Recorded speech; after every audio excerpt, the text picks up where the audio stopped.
Welcome back to buddy kitchen. అందరు ఎలా ఉన్నారండి? మేమైతే బాగున్నాము. ఈరోజు మన ఛానల్లో కొబ్బరి అన్నం ఎలా చేద్దామో చూద్దాం రండి. ఫస్ట్గా కొబ్బరికాయను పగలగొట్టుకొని చిన్న చిన్న పీసెస్గా కట్ చేసుకొని ఆ పీసెస్ మొత్తాన్ని మిక్సీ జార్లో వేసుకొని పేస్ట్లా మిక్సీ పట్టుకోవాలి.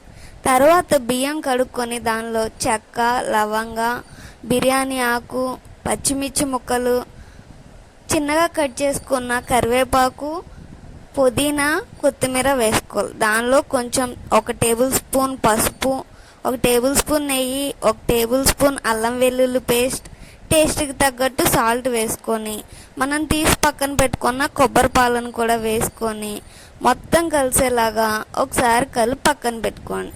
మేము ఈ రెసిపీని పొయ్యి మీద చేస్తున్నామండి.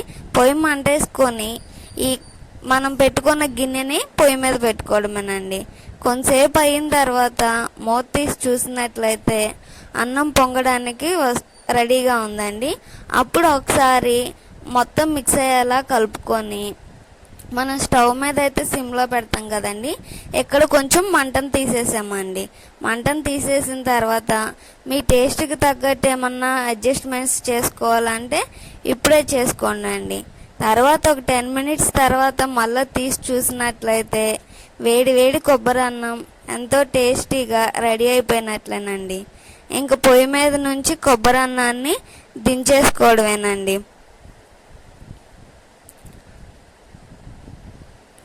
చూశారు కదండి ఎంత బాగా వచ్చిందో కొబ్బరి అన్నం. మీరు కూడా ఇలా ఒకసారి ట్రై చేసి చూడండి. మా వీడియో నచ్చినట్లయితే like, share and subscribe to buddy kitchen channel.